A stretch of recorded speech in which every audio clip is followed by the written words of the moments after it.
UFC 276 betting and DraftKings show. We have 12 fights this weekend, 2 title fights. I'm Jon Kelly. Let's hear the picks. Kicking things off in the women's bantamweight division, we have Jessica Rose Clark coming in as a sizable favorite at -180. The comeback on Stoliarenko is +155. And this is one where I definitely had interest in betting Jessica Rose Clark on Sunday, where she was like -128 on FanDuel. I went and bet it Monday and noticed that it moved about 20 cents or so. So I ended up waiting to see if there'd be any buyback on Stoliarenko. And really, we've just seen the line get away from us now. She's up to a -180 favorite. At that point, I probably don't want to get involved, even though I do think she gets her hand raised here. I think we see her lean on that wrestling. You know, she's definitely been implementing the takedowns a lot more recently. And coming off that loss against Stephanie Egger, I'm not going to falter too much against a good grappler who's physically strong that just got into a dominant position against her. And that armbar, I think it's important to know that Stephanie Egger rolled for that armbar from a dominant position. That's much different than the style of armbars that Stoliarenko typically does. She is an armbar specialist. 8 of her 9 victories have come by first round armbar, but most of those are her throwing it up off of her back. So I just expect Jessica Rose Clark to be in dominant position here against a fighter who's very easy to control. She was controlled by 13 plus minutes against Yana Kunitskaya. She was controlled by 7 or 8 minutes against Alexis Davis. She's typically willing to give up 8 to 10 minutes of control just fishing for submission. So even though I think the striking could be somewhat competitive, but Stoliarenko is just a punching bag on the feet. So even though I think she can move forward and just maybe match the volume or even out volume Jessica Rose Clark on the feet, I don't trust her defense, and I don't trust her to be able to fight that game plan and stay off of her back. She's so willing to accept the takedowns here. So I just think Jessica Rose Clark is going to be the one spending a lot of time in favorable position here. She just has to mind her P's and Q's and not get submitted here. So give me Jessica Rose Clark by decision, but I think there's better fights to target this week on DraftKings. Next fight up, we have Macy Barber coming in as -265 favorite. The comeback on Jessica Evil Eye is +225. And this is one that I really don't have a ton of interest in terms of DraftKings here, just because I think Macy Barber, when she came into the UFC, she was known for her massive power. She would basically just bum rush her opponents and just bulldoze through them with her powerful striking until she was able to find that knockout finish. But now we've seen her game kind of evolve to a more technical boxing approach. She's willing to make it dirty, cage push, mix in the wrestlings. Those are all good things and high IQ things.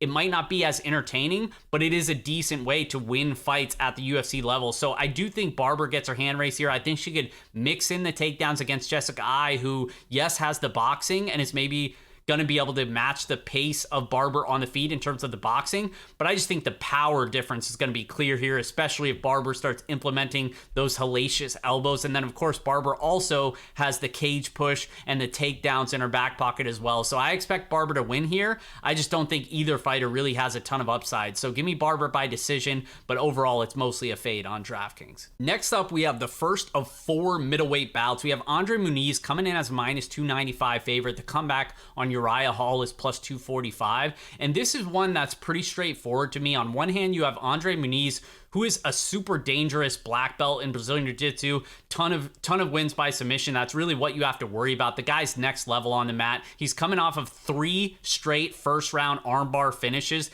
He's just very dangerous once he gets the fight there, and he averages over 3 takedowns per 15 minutes, so we know he is capable of getting the fight to where it needs to be. Now going up against Uriah Hall, who, yes, is an older, aging fighter, but does still have that dangerous knockout ability. The question is, can he keep it on the feet long enough in order to realize that knockout power? And I question if he's going to be able to do that here. I do think Muniz is going to be able to land takedowns. We've seen Uriah Hall taken down multiple times, as recently as his last fight against Sean Strickland, where he was taken down 4 times. And I just think if Muniz is able to get this on the mat, yes, Uriah Hall's never been submitted, but Muniz is just next level. And I think if he's able to have enough time to work down there, he's going to be able to threaten until he finds that submission. So give me Muniz by submission in round 1. But in terms of DraftKings, I'm not completely going to fade Hall, just because if Muniz doesn't find that early submission, I think he could get knocked out here. That's basically the story of his career. Is this guy does not have great cardio, and he's been knocked out in all 3 of his career losses, all of which came by knockout, because basically he just didn't have the cardio to continue. So if Hall somehow survives that first round onslaught by Munhoz, then this could be a potential live betting spot on Hall. And then obviously he'd be live for the knockout as well. So I'm going to be hedging it a little bit on DraftKings, but definitely leaning towards the Munhoz by submission in round 1. Next fight up, we're sticking in the middleweight division. We have Dricus Du Plessis as a minus 140 favorite now. The comeback on the seasoned veteran Brad Tavares is plus 120. And I have to say, I do agree with the line movement here in favor of Du Plessis. And it's not because I think he's all that talented, but he does have dangerous knockout ability. He's got a couple submission victories on his record as well. So the guy is a finisher by nature. And yes, he does have a lot of holes in his game. He's super hittable on the feet. The cardio is a question mark as well. He's going up against a guy in Tavares who's much more seasoned in terms of UFC experience. He's much more technical on the feet as well. You know, it's just the fact that I think Tavares is low volume. He doesn't really put a stamp on rounds ever. And I don't really trust the durability either, especially at this stage in his career. We've seen it time and time again with these aging veteran fighters that are probably more technically skilled, but they end up losing just because they can't match the power and the explosive athleticism of some of these younger guys that are coming up. We saw it with Jack Della Maddalena recently against Ramazan Emeev. We saw it with Jeremiah Wells against Court McGee. You know, it's just been time and time again now, and I think that's what's going to happen here is Du Plessis, say what you want about him, we know he's going to swing heavies in there early in this fight. Brad Tavares has been knocked out multiple times. I don't really trust him to avoid the power shots of Du Plessis. So give me Du Plessis by knockout in round 1, and I think he's a high upside play in the mid-range this week on DraftKings. Next fight up, we have Iangary, a minus 175 favorite. The comeback on Gabe Green is plus 150. And this is one where it's kind of frustrating because I really want to fade Iangary, but I don't know if Gabe Green's the guy to do it with. And maybe he is, but I would want a bigger price tag to fade him. Like I think I would want probably a plus 180 to get involved here. And maybe the line, you know, these favorites have been getting kind of steamed all week. Maybe we do get there by Saturday. We'll see. But either way, I mean, Iangary's not somebody that I trust. You know, yes, he's a flashy striker. He's got the big first round knockout win in his UFC debut against Jordan Williams. He looked okay against Darian Weeks his last time out, but I just think this guy's got flaws up and down his game. Like he's just way too hittable on the feet. Like for a guy that relies primarily on head movement, he doesn't really move his head all that much, and he eats a lot of clean shots, a lot of big shots, and I don't really know how to rate his grappling. You know, I don't think his grappling's all that great. You know, the cardio's still a bit of a question mark. I just think Gabe Green, a guy who does have good cardio, who can match him in terms of the volume, there are things to like about him here if you are looking at the underdog. The problem is Gabe Green defensively is almost, if not worse, in terms of defensive liability. Like the dude, anything his opponents throw at him pretty much can't miss. Like he doesn't block punches well. He's just lazy defensively, just similar to Gary. And in a fight where I think both guys can get hit a lot and both guys can have moments, I just lean with Gary, who I think is the more dangerous finisher of the two. But I mean, in terms of DraftKings, it's not going to be a hard stance for me. Obviously, you have Green, who's much cheaper on DraftKings, so I don't mind taking my chances with him there, but in terms of the betting line, it's probably a pass for me. Next fight up, we have my guy Jim A10 Miller coming in as a minus 200 favorite. The comeback on Donald Cerrone is plus 170. Obviously, Donald Cerrone was scheduled to fight Joe Lozon a couple times. One time he pulled out, then most recently Joe Lozon had the knee injury or the leg injury and pulled out as well. So now Donald Cerrone is going to be fighting Jim Miller, who I think this is a pretty good matchup for Jim Miller. Donald Cerrone historically is a guy that can be had early in fights, and Jim Miller historically starts fast and is a good round 1 fighter who's potentially gonna finish, and that's what I think happens here. You know, Jim Miller's historically known for his high-level grappling. He's a black belt in jiu-jitsu. He's got a collegiate wrestling background as well, but it's been the hands lately for him doing the damage. He's coming off back-to-back knockout victories, so I actually think he can knock out Donald Cerrone here, a guy who's been knocked out 8 times in his career. He's on a 5-fight losing streak, 4 of which came by knockout. Simply put, I just don't trust Donald Cerrone at this stage in his career. I think he's kind of just showing up for a paycheck here. And I know it's kind of hard to base that, but honestly, I just trust Jim Miller more as a fighter. Like Jim Miller is still a real fighter in this division. I'm not sure that Donald Cerrone is. Either way, I mean, I think Jim Miller wins round 1 at a pretty high clip here against Cerrone, who historically is a pretty slow starter.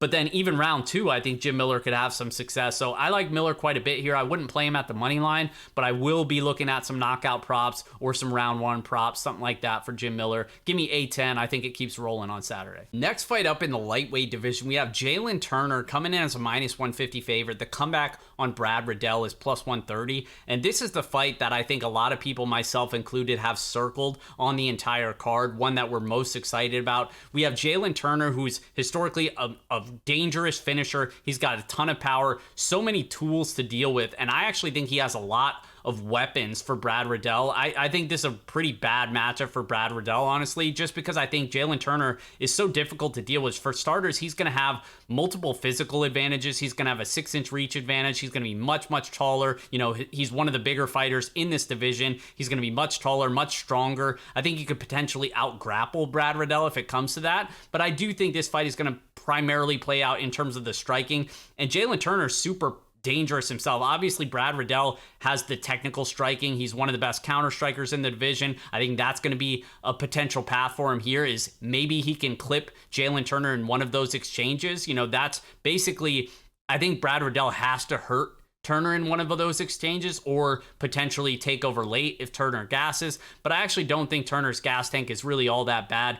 But I do think Turner is just a bad matchup for him here, just because I think he's got so many weapons to deal with. He's switching stances, he's throwing the knees, he's throwing the elbows, he's ripping the body, then going up to the head. Like, he just does a lot of things that I think will make it difficult for Brad Riddell to time those counter shots. So outside of one of those, you know, fighting in the phone booth type of exchanges where Turner gets a little bit lazy because that's where he can be clipped, outside of Riddell being able to hurt him there, I really think Turner probably does enough to hurt Riddell and then impose his grappling. So I could see a club and sub here. I don't mind Turner by submission at +700. I think that's a pretty decent look, especially when you factor in books like DraftKings have that at +400. So line shop around, you could definitely get a much better line than that on Turner by submission if you think this could be a potential club and sub scenario like I do. But either way, I think Turner probably finds a finish here. So give me the favorite in Jalen Turner. I think this is one, you know, I love Brad Riddell, but I just think this is a really bad matchup for him, unfortunately. Next fight up in the bantamweight division, we have Sean O'Malley coming in as a 295 favorite. The comeback on Pedro Munhoz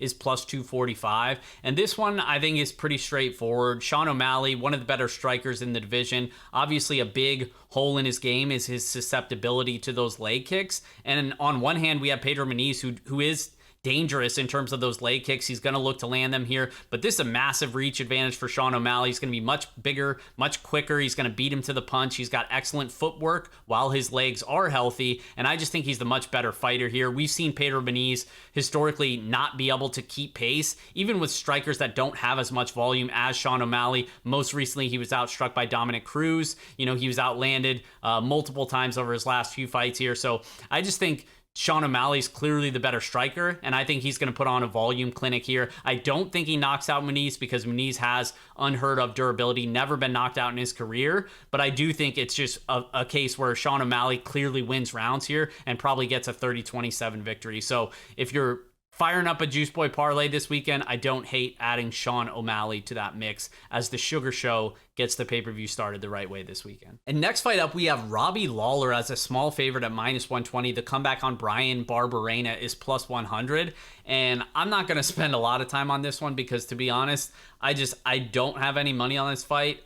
In terms of DraftKings, I'll have some exposure, but I really think this one has a wide range of outcomes. I think both guys are kind of shot at this point. Robbie Lawler, yes, he got the win against Nick Diaz, but let's be honest, that fight was just embarrassing really on both sides. You know, anyone else almost probably would have got Nick Diaz out of there earlier. Like, I just don't think that this version of Robbie Lawler should be a favorite against almost anybody. And then in terms of Brian Barberena, the reason why I'm not looking to get involved and fade him at, you know, evens or whatever on Brian Barberena is because, yes, he's like 7 years younger, but in terms of fight years and actual body wear and tear, he might even be older. This dude has had multiple surgeries, like back surgeries, real stuff that really affects you in terms of your fighting potential. And he tends to get hurt in just about all of his fights now. He gets rocked and wobbled. So I don't trust him whatsoever. I think both of these guys' best days are behind them. I think this could be a sloppy fight where where both guys have moments. Maybe we see a couple knockdowns, a couple near finishes, and then eventually a finish, which obviously means DraftKings, it should score pretty decent. So like I said, I'm going to take my shots there. I don't have a strong lean, so I'm not going to bet on it. I'll lean towards Bryan Barberena just because I trust him a little bit more at this stage in his career. But like I said, I mean, this one's going to be sweaty, boys, so buckle up. Next fight up in the middleweight division, we have Alex Pereira against Sean Strickland. This fight is currently a pick'em. I like the Sean Strickland side. I think Sean Strickland potentially has upside to look like a sizable favorite in this matchup. The question is he going to implement the wrestling? I tend to think that he will, at least in some way, shape, or form. I do think he mixes in the grappling here. There's a lot of buzz out of his camp saying that he's going to mix in the wrestling here. We've seen him at times do it. You know, he landed 4 takedowns against Uriah Hall, took Brendan Allen down once, and then obviously earlier in his career, he definitely was more of a grappler, but that was mostly at 170. This one's at 185, and that's really the main concern with Strickland is the size difference against Pereira, who comes from the high-level striking background, the former Glory kickboxing world champion, obviously has a ton of hype around his name for knocking out Israel Adesanya, who we'll talk about in this week's main event as well. But Pereira, that's really all he has, is the high-level striking, the knockout ability. He's just 5-1 in MMA. 4 of those wins have come by knockout, and outside of being able to find that knockout finish, I think there are holes in his game here. Sean Strickland, yes, I think if he gets stuck at range, he probably gets kicked to death and loses a technical striking battle, but he does have a good jab. He is a solid striker as well, and if he can just get inside and make it dirty, cage push, peel him to the ground. Andreas Michailidis in Pereira's debut was able to hold this dude up against the cage for about 4 minutes in the first round, potentially won that first round before getting knocked out in the second. If Sean Strickland could just fight even a halfway decent game plan here, I think he can win this fight. So give me Sean Strickland. This is going to be a bet for me. I haven't bet him yet, so I missed a little bit of plus money, but it seems like there's a lot of Pereira love out there. I'm just not ready to say he's a future title contender in the middleweight division. So give me Sean Strickland. I think he's more proven in terms of MMA, and I think he proves that on Saturday. Next up, we have the first of 2 title fights in the featherweight division. We have Alexander Volkanovsky coming in as a minus 195 favorite. The comeback on the challenger Max Holloway is plus 165. This is now the 3rd time we will see this fight. Obviously, they fought twice before. Alex Volkanovsky ended up winning both of those. Obviously, the second fight was a little bit more competitive. Some people thought maybe there was an argument for Holloway. I thought Volkanovsky clearly won the fight. But in terms of this matchup, I think it's going to be more of the same. You know, Max Holloway, best boxer in the division. Nobody's discrediting that. And we've seen time and time again against Volkanovsky, yes, he's having the better in terms of the striking exchanges with the hands, but the leg kicks are such a big factor here. We see that in all of Volkanovsky's fights, but especially against Max Holloway. That is a clear game plan for him here, is to beat up the lead leg of Max Holloway, make him switch stances, make him get a little bit more uncomfortable than he's used to getting. And that's where Volkanovsky will start to take over, pour on the volume, mix in the wrestling, which we saw more of in that second fight. I think we see more of on Saturday. And just overall, over 25 minutes, I think Volkanovsky, his pace is just unmatched. And yes, Holloway has landed at crazy paces as well, you know, even as recently as his last fight against Yair Rodriguez. So I'm not saying he can't match that pace, but when he has to worry about so many other things like the leg kicks and defensively grappling as well, I just think Volkanovsky, it's going to be more of the same here, and Volkanovsky gets the win on Saturday, defends the belt. Which brings us to our main event, which is in the middleweight division. We have Israel Adesanya going up against Jared Cannonier, and this one is interesting because for a main event and a title fight, I'm expecting it to be pretty popular on DraftKings on both sides, but I'm looking to get underweight, and here's why. I expect Israel Adesanya to respect the power of Jared Cannonier, and historically, when Adesanya's respected the power of his opponents, he really tends to dial back the volume, kind of make it a boring fight where he's just sitting back, picking his spots, being very selective, and that doesn't lead to high volume. It doesn't lead to high scores on DraftKings unless he finds an early finish. So really, we're just fading a round 1 finish at his price because I don't think there's going to be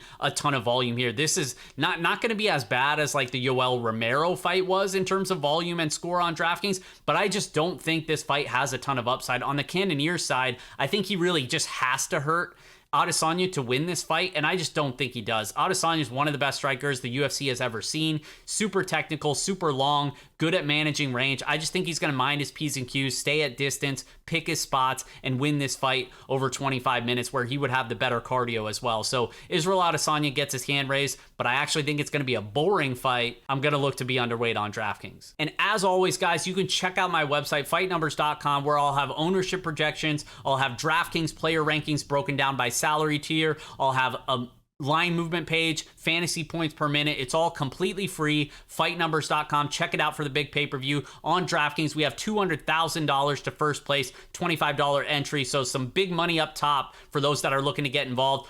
Everything I do is completely free. Fightnumbers.com. Do me a favor, like the video and subscribe to my channel as I continue to bring you more UFC content each and every week. I definitely appreciate it, guys. It takes 2 seconds and it helps me out a lot. So I definitely appreciate it. Best of luck, and we'll see you next time.